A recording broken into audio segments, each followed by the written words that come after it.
This week on Big Time Boxing News, Fury versus Joshua talks continue with a deal edging closer. The return of boxing has been confirmed by the British Board of Boxing Control for February.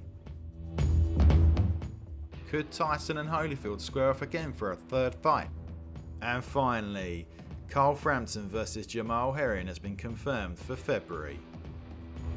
According to Bob Arum, the contract between Anthony Joshua and Tyson Fury has almost been signed and is 95% complete. With the current climate that we're in, I feel it's highly unlikely that this fight will take place in the UK and will most likely be in Saudi Arabia. It's hopeful that the fight can be finalised within the next 2 weeks.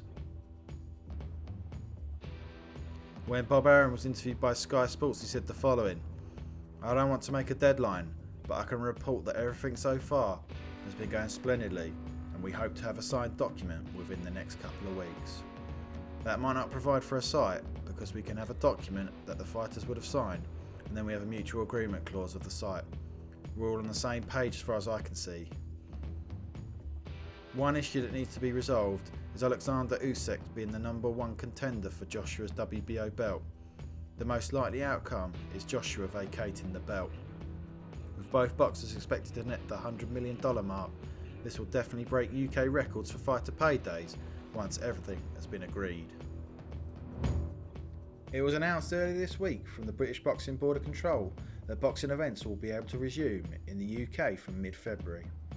This is fantastic news for all us fight fans, and with Eddie Hearn set to announce Matchroom's upcoming schedule this Friday, it will be interesting to see which fights will be announced. There have been talks to have a third fight between legendary boxers Mike Tyson and Evander Holyfield. Tyson returned to the ring last year for an 8-round exhibition bout against Roy Jones Jr. The fight was a huge financial success, and Tyson has said that this is not a one-off. In the aftermath, Holyfield called him out for a third bout and claimed, "When an opportunity is available, I like to make the best out of what I have. I believe if I fought Mike, the fight will generate $200 million. It will be the biggest fight there is. That's the honest truth. I think Mike has my message already. It's a decision to make now, and we both have to be in agreement. I'm happy if Mike fights me." Now obviously both these boxers are way past their prime, but this is definitely something that will generate a lot of interest. Please comment if you feel that the oldest boxing greats should or shouldn't take part in these exhibition bouts. And finally, on Big Time Boxing News, it's been confirmed that the long-awaited contest between Carl Frampton and Jamal Herring will take place on February 27th in London. The fight between Frampton and Herring had initially been scheduled for Belfast in June 2020, before the COVID-19 pandemic put a halt to it. Now with the UK able to hold boxing events from mid-February, Frampton will be hoping to become a 3-weight world champion, but faces a test in Herring.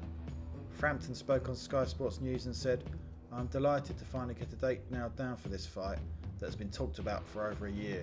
I have the utmost respect for Jamal as a fighter and as a man, but there is nobody stopping me from becoming Ireland's only ever 3-weight world champion." Thanks for watching Big Time Boxing. Hit the like button and please subscribe.